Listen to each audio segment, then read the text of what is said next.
Hey, cool cats and kittens. Welcome to another exciting edition of This Is Not a Snow Day. I am Kevin Ozar. I am a teacher. I am a parent.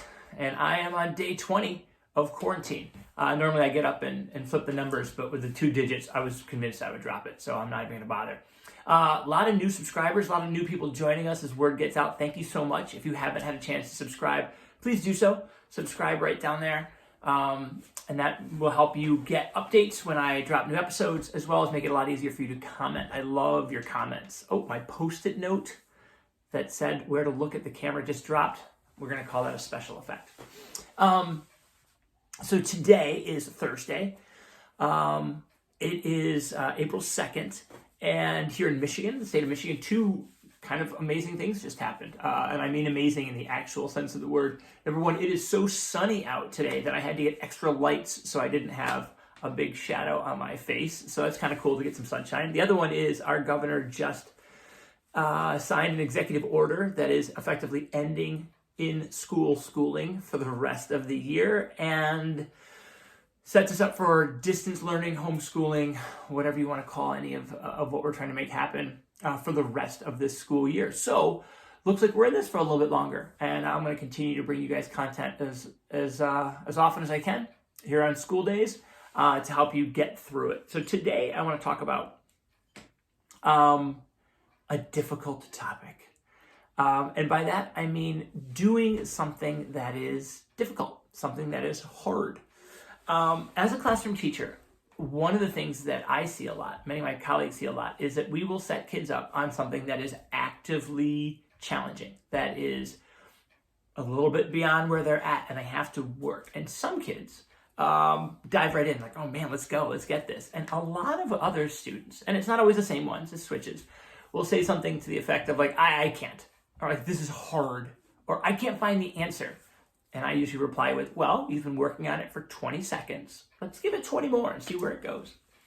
I am sure that some of the humans that you have at home right now are sometimes giving you a similar refrain. I can't. This is hard. I don't know. And I think that is a really valuable moment in which we can talk about how important it is to do hard things. That doing hard work, doing something that is challenging, something that you fail at a couple of times, is really, really, really meaningful and really beneficial. And so what you can do as a parent, guardian, at-home educator is you can have conversations about the value of doing something hard. And to do that, there's 2 strategies I would love for you to maybe play with. One of them is to simply say, yeah, this is hard and it's important. And this is why it's important. Because if you give the why, you can sometimes help learners understand why that extra effort, why that discomfort, why that sweat off the brow or the time that you put into it is important. The other thing is, I think you can explain the why. The second thing is you can talk about that life has hard things you have to do. And you have to do hard things and be transparent. There are things that I have to do in my life that are hard, that I oftentimes put off, that I don't want to do.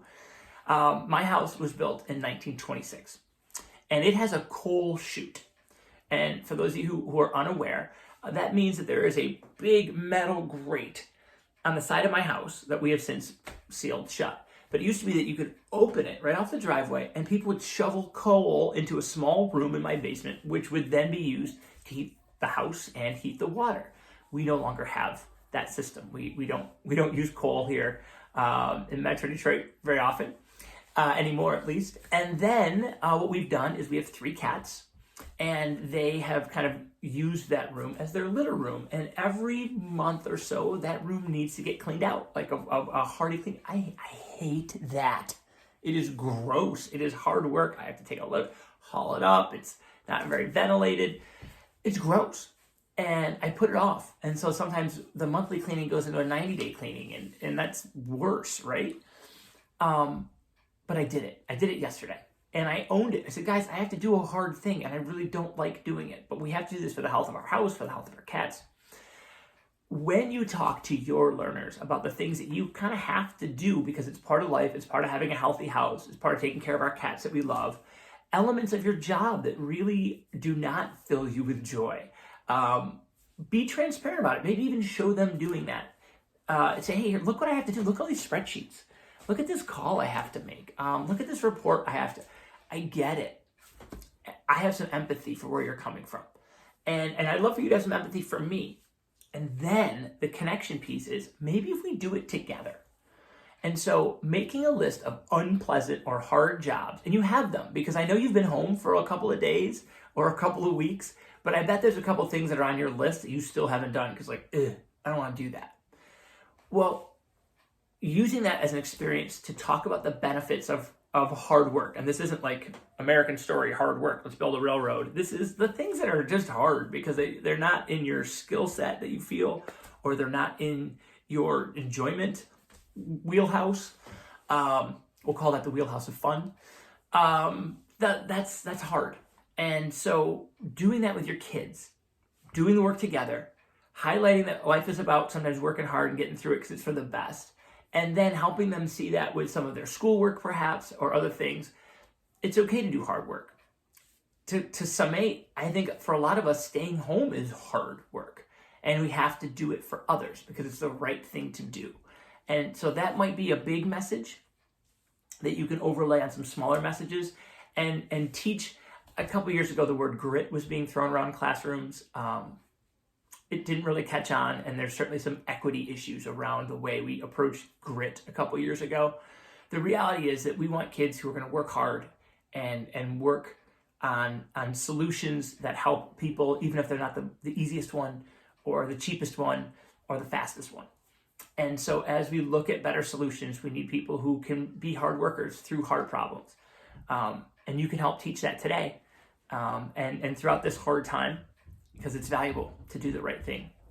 So thanks so much for watching. You know, it's not hard. Press the button down below. Subscribe. Love the comments. Love the thumbs up. Thanks for joining this little online community. If there's anything that you feel like you need or would benefit you, please let me know. I'd love to help you out. Teaser for tomorrow's episode. Tomorrow I'm going to have a meditation expert, a longtime friend of mine, someone I really respect, off from the West Coast. We're going to do another interview, tech supporting us. We hope, and we'll give you some relaxation, calming techniques that for you and your learners to bring you into the weekend. It's day 20. You got this. If there's sunshine where you live, get out in it. It's good for you. Thanks so much. This is not a snow day, especially not with sunshine like this. Take care.